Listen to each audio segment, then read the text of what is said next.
Welcome to the Fear and Greed Business News Afternoon Report for Tuesday, the 21st of January 2025. I'm Sean Aylmer. Every afternoon, we've got the 5 stories that happened today that you need to know about. Story number 1, Donald Trump this morning became the 47th President of the United States and got to work immediately. In his inaugural address, he said he'd begin the complete restoration of America. He said that energy is the biggest factor contributing to inflation, and deregulation and additional oil and gas production will help bring it down. He's also considering imposing additional tariffs on 2 of the US's biggest trading partners, Canada and Mexico. He gave TikTok a 75-day reprieve from a nationwide ban, so his administration has time to decide what to do about the popular video sharing app. He also signed an order to end birthright citizenship, withdrew from the World Health Organization, declared a national emergency on energy and approved measures to address it. He also declared a national emergency at the US-Mexico border. Very, very busy man. Initially, Wall Street rose in after-hours trading, but the US dollar fell. The local share market initially rallied about 1%, but then the comments about tariffs on Mexico and Canada triggered a sell-off.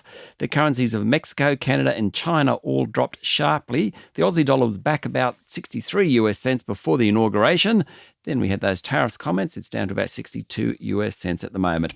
Story number 2, both the Coalition and Labor are upping their social media activity ahead of the next election, even as they implement a ban on under-16s accessing online platforms. Both sides want high quality and original content to engage younger Australians, according to a report in the Financial Review. Peter Dutton has pushed the Coalition candidates to use TikTok in particular. Labor will favour Facebook. Facebook, Google Search and YouTube are expected to be among the most popular from both sides. The problem about TikTok is, like LinkedIn, politicians can't pay to ensure their videos are promoted where they want them to be. So the content needs organic growth to reach wide audiences. On Facebook, politicians can target specific postcodes and demographics. That makes it easier to get content in front of swinging voters. Story number 3, the S&P ASX 200 finished up 0.7% today to 8,402 points. The financials did best. In corporate news, Santos shares fell 2% after it delayed a $2 billion plus oil and gas joint venture proposed in Western Australia. The news sent its minority partner, Carnarvon Energy's share price down about 20%. Hub24 jumped 11% after the wealth platform recorded strong quarterly inflows, and Liontown jumped 12%, best on the day, after it said lithium output tripled in the December quarter. It's back to the level it was in 2023. Story number 4, Wesfarmers is closing its struggling marketplace business, Catch, as it fights to take on ultra-cheap international sites such as China's Temu and US giant Amazon.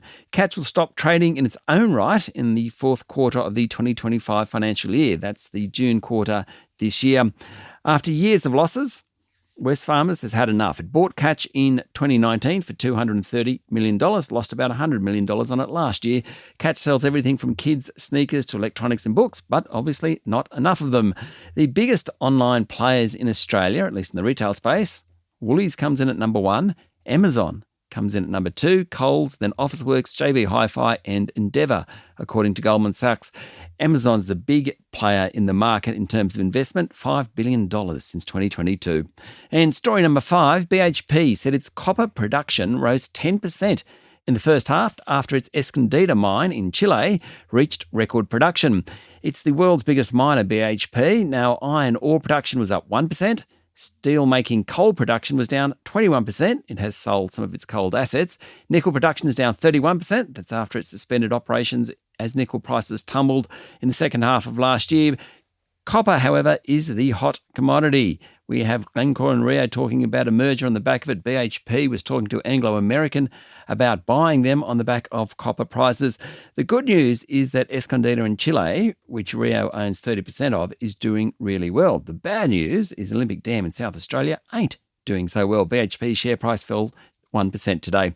That's it for the afternoon report for Tuesday, the 21st of January, 2025. Make sure you hit follow on the podcast. We'll be back tomorrow morning with the Wednesday edition of Fear and Greed Business News. I'm Sean Aylmer. Enjoy your evening.